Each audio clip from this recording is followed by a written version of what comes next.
Bem, estamos de volta com o Argumento e agora vamos conversar com o senador reeleito pelo Pará, Jader Barbalho, do MDB. Senador, é um prazer tê-lo aqui, muito obrigado por ter vindo nesse dia pós-eleição, que é um dia para descansar, depois de todo aquele movimento que aconteceu ontem. E o senhor se dispôs a conversar conosco, com o nosso telespectador, é um prazer muito grande. O prazer é meu, Mauro, estar mais uma vez aqui. Você falou em descansar, aí você me faz recordar do Tancredo, que disse que essa história de descansar, você tem toda a eternidade para isso. Né? Senador, foram 12 eleições que o senhor participou como candidato, como protagonista, não apoiando ou participando paralelamente, mas sim como candidato. Tudo começou em 66, o senhor muito jovem ainda, tinha passado no vestibular e se candidatou à Câmara Municipal de Belém. Como foi esse início? Quem lhe inspirou? Quem lhe lançou? Como isso começou? Ô Mauro, começou com a minha participação na política estudantil. Eu participei ativamente da política estudantil, já desde o tempo, certo, que eu militava e estudava no Pache Carvalho. Eu pertenci à Juventude Estudantil Católica, a JEC. Isso, nesta época, certo, eu já me preocupava, certo, com as questões gerais. Isso quer dizer, com a política, com o mundo e, particularmente, com o Pará. O meu pai era militante político.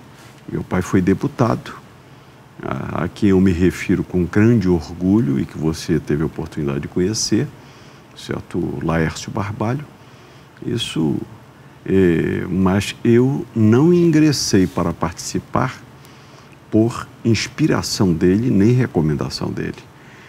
Quando houve o golpe militar de 64, evidentemente que a militância na política estudantil se estreitou muito, todas as dificuldades, quem conhece, certo, a história do Brasil sabe disso.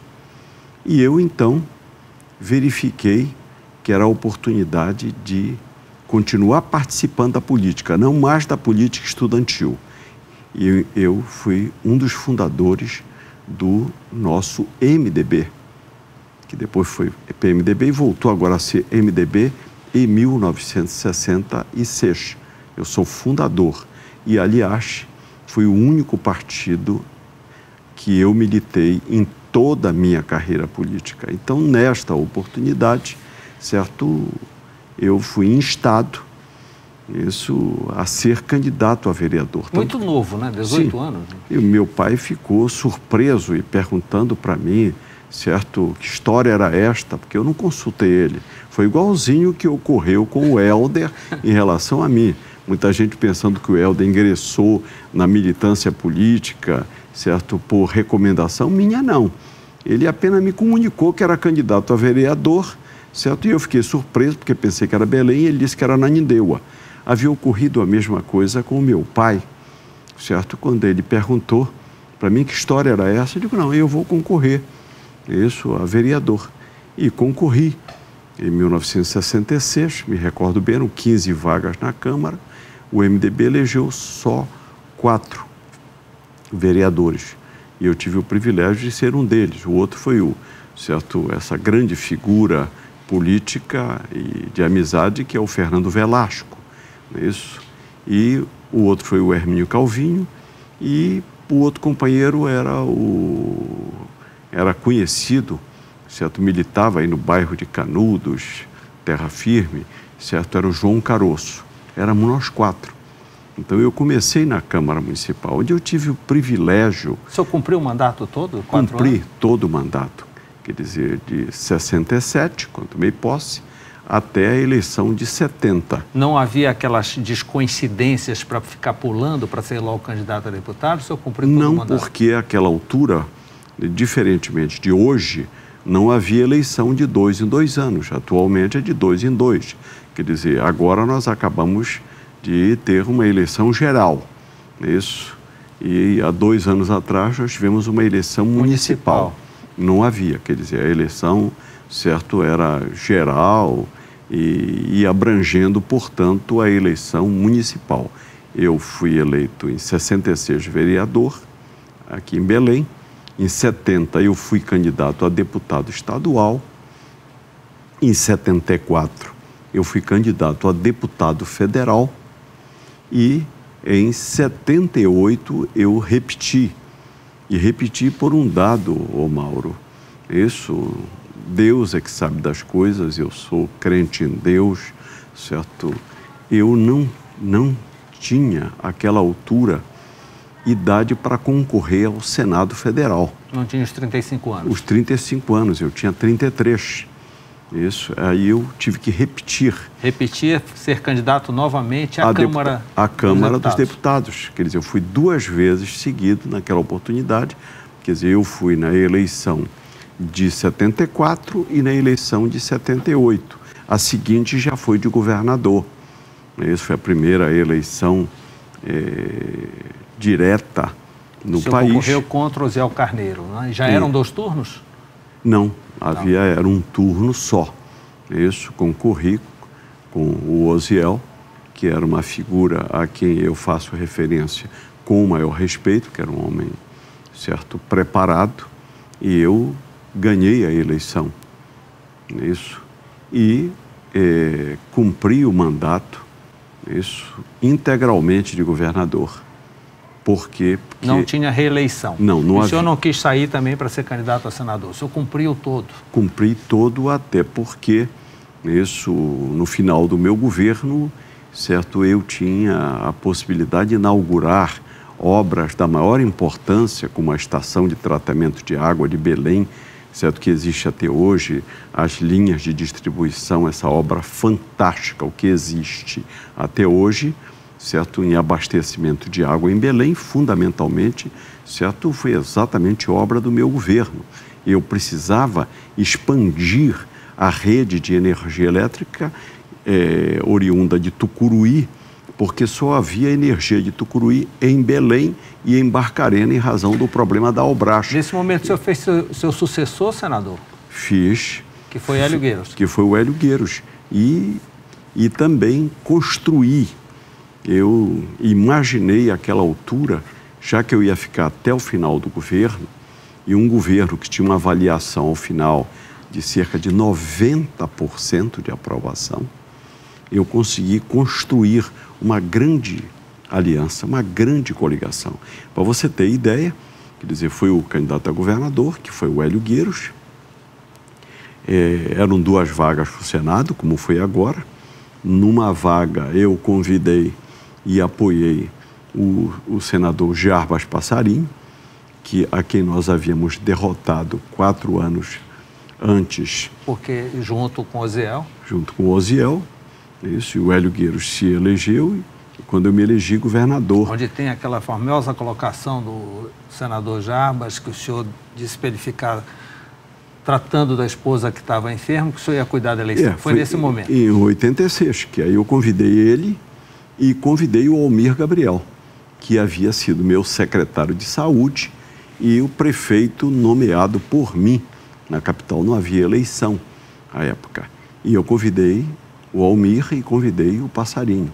E houve este episódio que no início da campanha eleitoral, no início da campanha, o senador Passarinho, eu me recordo bem, eu estava despachando na sede da Coab, quando ele foi ao meu encontro e me dizendo que ele vinha me entregar a candidatura ao Senado, porque a dona Ruth tinha sido feito um diagnóstico gravíssimo pelo Dr. Niemeyer, no Rio de Janeiro, e ele não tinha condições de participar da campanha.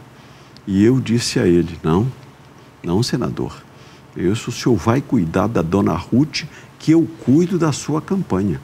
E eu estou dizendo isso aqui, Mauro, repetindo, aliás, mas eu acho que se alguém duvidar, estes fatos todos estão no livro de memórias do senador Passarinho.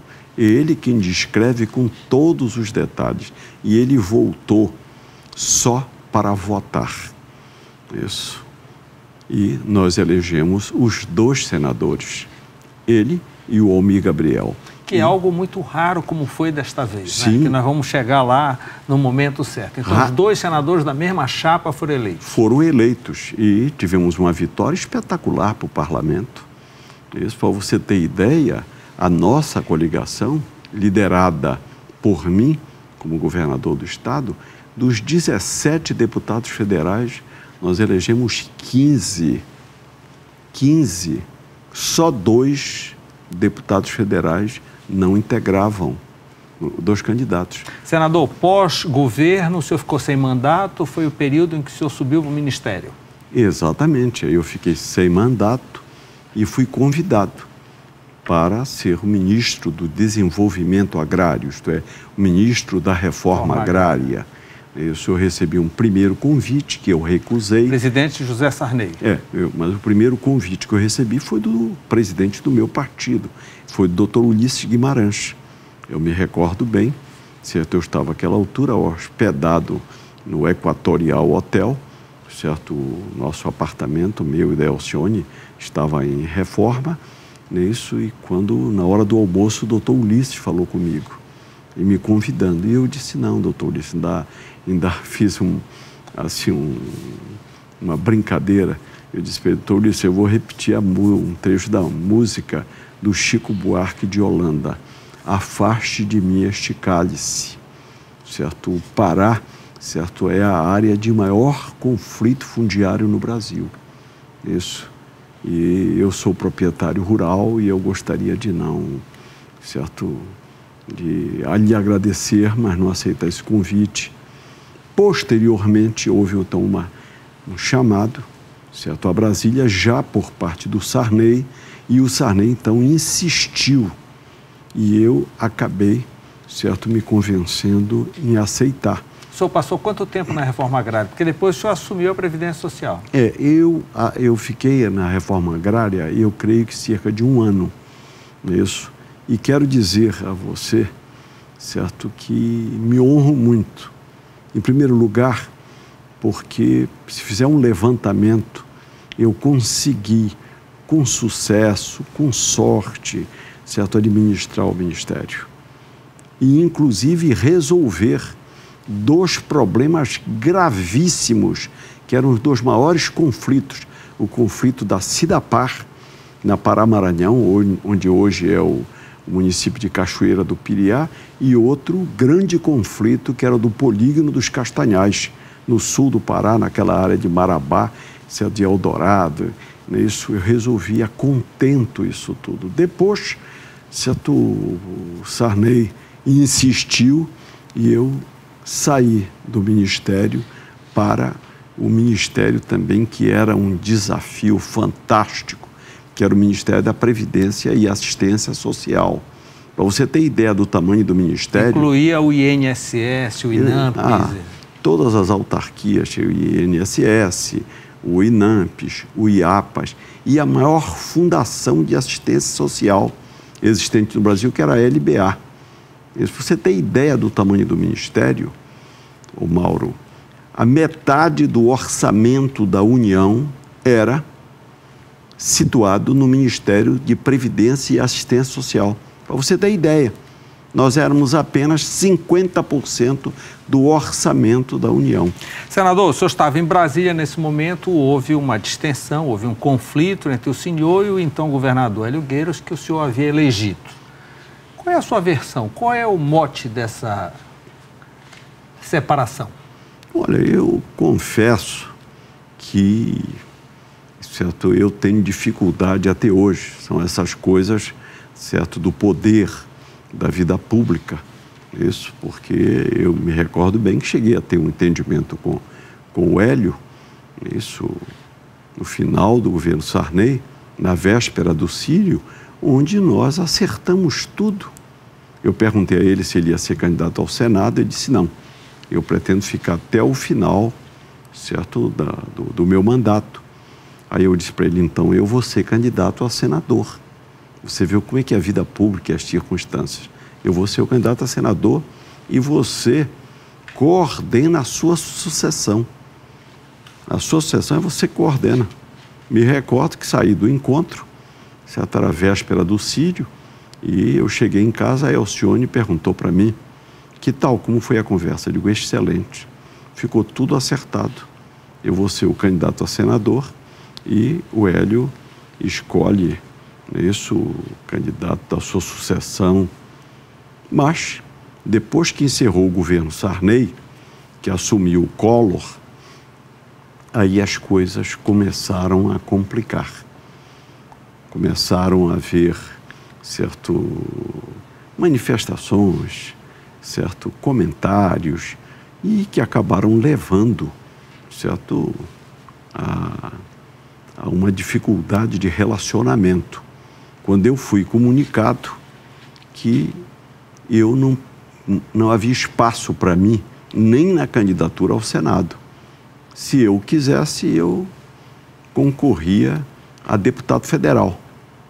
E os interlocutores, que foram 3 deputados estaduais, eu disse a eles, olha, vocês voltem com quem me mandou esse recado para dizer que eu não sou nem mais candidato ao Senado Federal. Eu sou candidato a governador do Pará. O senhor já controlava o partido? Sim, eu sempre estive à frente do meu partido, certo? E sempre fui reconhecido como uma maior liderança, né, do partido. E aí foi uma eleição complicada, difícil. E aí Hélio Gueiros lançou o Chefam. Lançou o Chefam, isso, como candidato. Havia uma coligação brutal, porque essa altura era o Collor no governo federal, era o Hélio Gueiros no governo estadual, certo? Prefeitura de Belém com eles, isso, indiscutivelmente o maior grupo de comunicação do estado, que era o Grupo Liberal, isso, as federações empresariais. Mauro, eu fiquei com um prefeito só em todo o estado. Isso é meu adversário político, porque eu tenho o maior respeito, que era o prefeito de Conceição do Araguaia, Alberto Branco, que ainda hoje pertence ao PSDB, foi o único prefeito que ficou comigo. Todos os demais prefeitos, que o poder federal, o poder estadual, o poder municipal, o poder empresarial, o poder da comunicação, certo? E Mauro, eu ganhei no primeiro turno e ganhei no segundo turno a eleição. É interessante a gente conversar essas questões históricas, até porque depois o senhor voltou a um relacionamento com Hélio Gueiros e voltaram a ser parceiros, amigos e assim por diante. A política tem dessas coisas, né, senador? Às vezes há um distanciamento, depois uma reaproximação. É como Ulisses falou, é uma nuvem, né? Sim, eu acho que você, na vida pública, você tem que estar pronto para a reconciliação.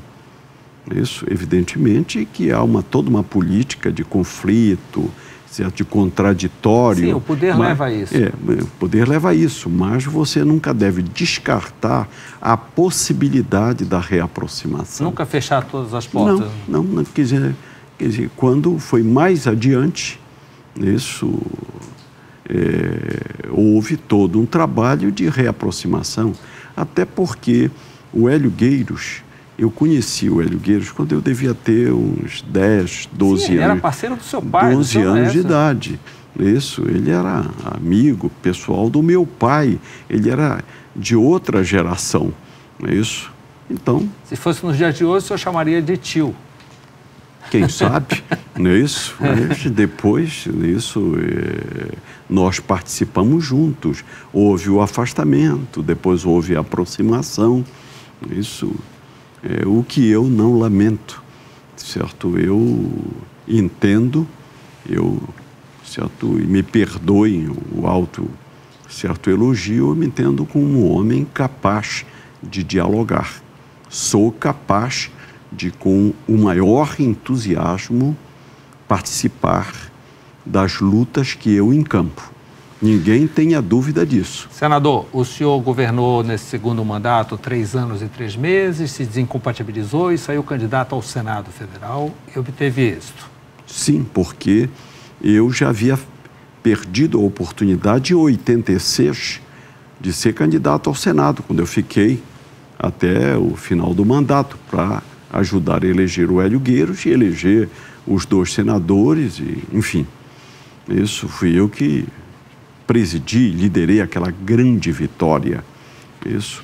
Quando já no final do segundo, era uma outra oportunidade que se abria para que eu chegasse ao Senado Federal, que eu almejava chegar ao Senado. Afinal de contas, para que eu exercesse todos os mandatos no Legislativo, só me faltava senador. Então, eu, no final, em 94, eu fui candidato ao Senado e tive sucesso na eleição. No meio desse mandato, o senhor decidiu voltar a ser candidato a governador? Não, aí, aqui eu digo, as circunstâncias políticas. Àquela altura, e quem foi testemunha ainda está vivo, não é isso? O Almir Gabriel me fez uma proposta, certo, irrecusável, ou quase irrecusável, que era de dividir o governo. Isso, ele indicaria um secretário, indicaria outro. E isso que eu estou dizendo, Mauro, se quem quiser conferir, isso foi dito tudo no debate com o Almir, né, isso, na campanha eleitoral. Isso, o Almir me propôs isso, me propôs apoiar todos os meus indicados para o senhor não topou? Cargos do governo federal e mais indicar o candidato a vice e um senador. E eu não topei. Isso, eu não topei. Aí você pergunta, por que você não topou? Eu não topei por uma razão. Isso que às vezes você perdendo, você vence, certo? E eu não podia perder a minha liderança político-partidária no Estado. Se eu negociasse naquele momento, isso eu me encaminhava para ser apenas um participante da política nacional e ficaria a nível do Pará, certo? Numa posição em que eu praticamente liberava todos os meus companheiros. Então eu concorri em 98 ao governo do Estado, única e exclusivamente para não perder a minha liderança política. Eu não tinha interesse em vencer a eleição. O senhor, foram 2 turnos, o senhor perdeu nos 2 turnos? Não, eu disputei, certo, nos 2 turnos, a diferença foi de 2%. Foi a sua única derrota nessa Sim, carreira toda de 12 eleições? E no dia seguinte voltei para Brasília rindo, porque eu havia cumprido meu dever com os meus companheiros, isso, não tinha feito feio, usando uma expressão muito popular. Fez uma boa bancada? Fiz uma boa bancada, isso, quer dizer, foi fantástico. Mas eu tinha o projeto de chegar à presidência do Senado. Eu, àquela altura, já era presidente nacional do PMDB. Era a minha oportunidade de ser presidente do Senado, presidente do Congresso Nacional e de me firmar a nível da política nacional. Então, são essas circunstâncias da vida pública. Então, eu não faltei com os meus companheiros aqui, mantive a minha liderança a nível estadual e voltei para Brasília para o meu projeto nacional, eu que já era há cerca de 7 anos líder da maioria e líder do meu partido no Senado Federal e presidente nacional do partido, que era chegar à presidência do Senado e à presidência do Congresso. Senador, o senhor chegou à presidência do Congresso, mas depois o senhor renunciou.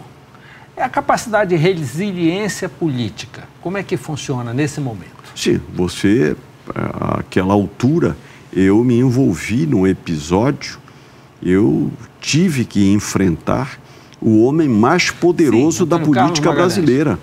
O homem mais poderoso da política brasileira, que era o senador Antônio Carlos Magalhães. Isso. Tive que enfrentá-lo. E nesse enfrentamento, acabamos, tanto ele quanto eu, perdemos. E quem deu um testemunho sobre isso foi ele, que na última entrevista que ele concedeu antes de morrer, foi para a revista Veja, aquelas páginas amarelas da Veja. E ele me faz uma homenagem. Perguntaram a ele qual teria sido o maior erro político dele. E ele afirmou, e quem quiser conferir, vai conferir.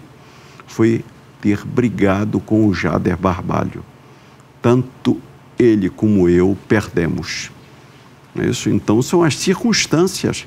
Mas, inevitavelmente, eu fui obrigado, àquela altura, certo, a divergir, e uma divergência brutal, isso, onde eu ganhei dele. Eu cheguei à presidência do Senado derrotando o homem mais poderoso do Brasil, certo, a quem eu reconheço isso. Ele, evidentemente, era um político, certo, de grande expressão, não só na Bahia, mas expressão a nível nacional. Seguido a isso, vieram 2 mandatos de deputado federal. O senhor decidiu não disputar um cargo majoritário e voltou à Câmara dos Deputados. Sim, porque àquela altura, certo, há um episódio, eu e o Mauro estou concluindo um livro, certo, de recordações.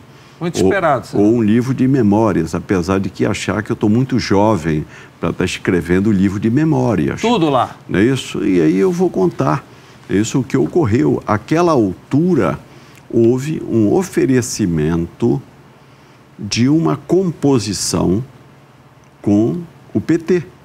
Não é isso? Agora, nesta composição, PT, Lula na presidência, em ascensão política, nesta composição, certo, a candidatura majoritária deveria ser a da Alcione, que era a deputada federal. Então, eu tive 2 reuniões com a cúpula do PT, isso com representantes daqui, e ficou acertado, então, que a Alcione seria apoiada pelo PT, certo? Como candidato ao Senado. Como candidato ao Senado, 2 vagas, isso. E eu, então, tá ótimo, isso. Eu vou ser candidato a deputado federal, e fui candidato a deputado federal, e fui, Mauro, na história desse Estado e na história do país desse Estado, o candidato em proporcional mais votado do Estado do Pará, certo? E seguramente entre os primeiros, levando em conta o percentual de eleitorado, isso no Brasil. Foi uma votação espetacular. Lamentavelmente, certo, aquilo que havia sido combinado politicamente não foi materializado. Não deu certo, não houve o apoio, e Alcione não se elegeu senadora, é isso? Sim, por um percentual pequeno de votos, não é isso? Porque nós aguardamos até a última hora, certo, a composição com o PT, e essa composição não ocorreu. Bem, então o senhor cumpriu mais 2 mandatos de deputado federal. Na verdade, ao todo, na carreira, foram 4 mandatos de deputado federal. Sim. E 1 de estadual. E 1 de estadual. E 1 de vereador. E 1 de vereador. Isso. Eu, portanto, só tenho a agradecer a Deus e agradecer ao povo do Pará, que sempre foi profundamente generoso na minha carreira política. Senador, passado esses 2 mandatos de federal, o senhor voltou a se candidatar a um cargo majoritário, a senador. Talvez tenha sido a sua eleição mais difícil, uma campanha mais difícil. O senhor enfrentou, inclusive, uma grande divulgação dizendo que não seria nem candidato, que seus votos seriam nulos. Sim, eu tive, certo, um equívoco. Isso, eu fui enquadrado na tal lei da ficha limpa, isso que está sendo utilizado, isso de forma leviana por algumas pessoas, isso, e não havia nada, certo? Se alegava que eu havia, certo, renunciado, certo, ao mandato de senador e que aquilo tinha implicação. Não havia isso, tanto que o Antônio Carlos Magalhães, na mesma eleição, se candidatou ao Senado. E eu aqui fiquei numa situação complicada, porque... O senhor não pode assumir, passou 6 meses sem assumir. Não, quase 1 ano de mandato, quase 1 ano, um absurdo. Quando o Supremo Tribunal Federal já tinha decidido, certo? E foi a eleição mais difícil, ô Mauro, porque qual era a dificuldade dessa eleição?